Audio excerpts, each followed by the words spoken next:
It's member-supported Hawaii Public Radio, All Things Considered. Dave Lawrence here with you, and we're excited today. The Irish Rovers coming back through town.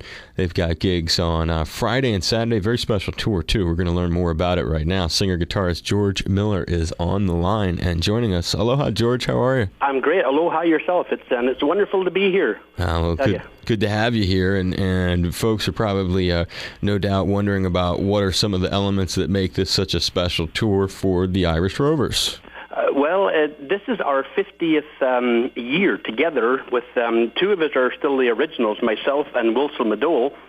And this is our farewell tour. We just finished our farewell tour of New Zealand yesterday, and here we are today in Maui, and it's a special year because, believe it or not, this farewell tour is going to last 2 years. We're signed through the end of 2016, saying goodbye all across North America. My God, it's going to feel like Cher. I think she's on her fourth farewell tour, so we're still on our first. Yeah, and that was back in your original era, too. What are some of your memories from when the band first started out? The memories are probably some of the better memories. Is we had a television show in Canada, which was also half produced from Ulster TV in Ireland, and because of that, we got to meet everybody. Johnny Cash was on the show, Carl Perkins, Lonnie Donegan, Roger Miller, and I think those are probably some of the fondest memories I'll ever have. You're always cautioned about these big American stars, how they might be finicky to work with. Well, we didn't have trouble with any one of them. They were all great. We even had Bobby Darin. It was his last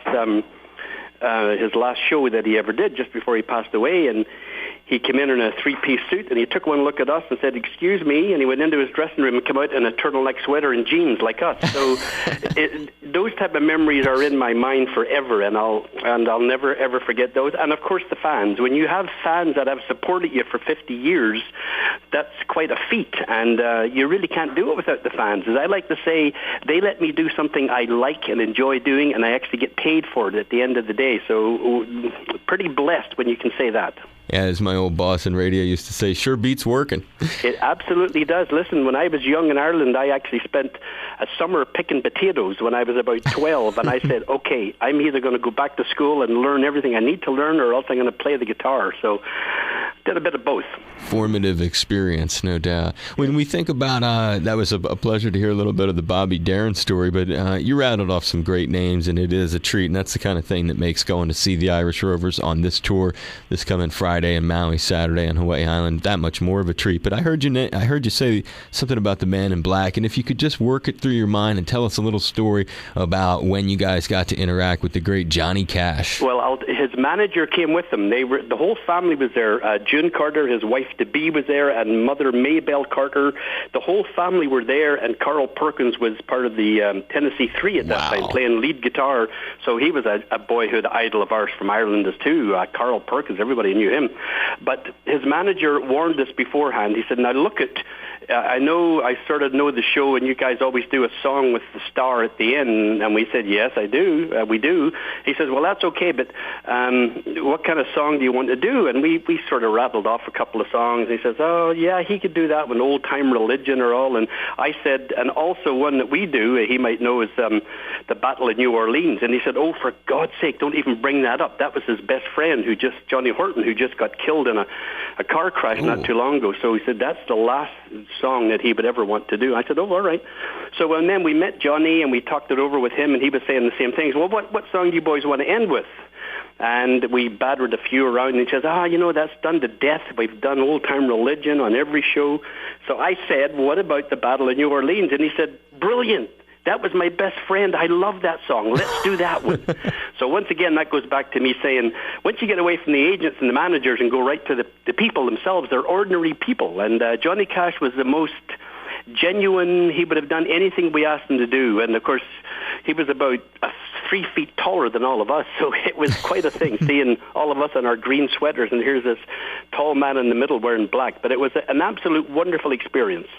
That is such a special treat to get to do. And on this latest venture, this go-around that you guys are doing, undoubtedly, you mentioned it, it's the fans that keep you here. Talk a little bit about what the presentation's going to be like that folks are going to be seeing.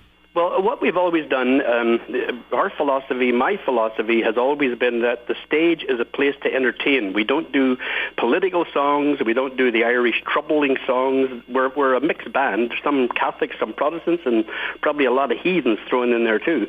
So we don't touch any of that stuff at all. And our philosophy is we go on, we do 2 hours, and we have a bit of fun. And because we have fun and enjoy each other and all of the songs, that goes over to the audience. And I always say, if they leave the theater and they're whistling The Drunken Sailor, then I've done my job properly. We've performed the way we should, and everybody has a good time. It's sort of like going to your psychiatrist, but it'll cost about a third of the cost.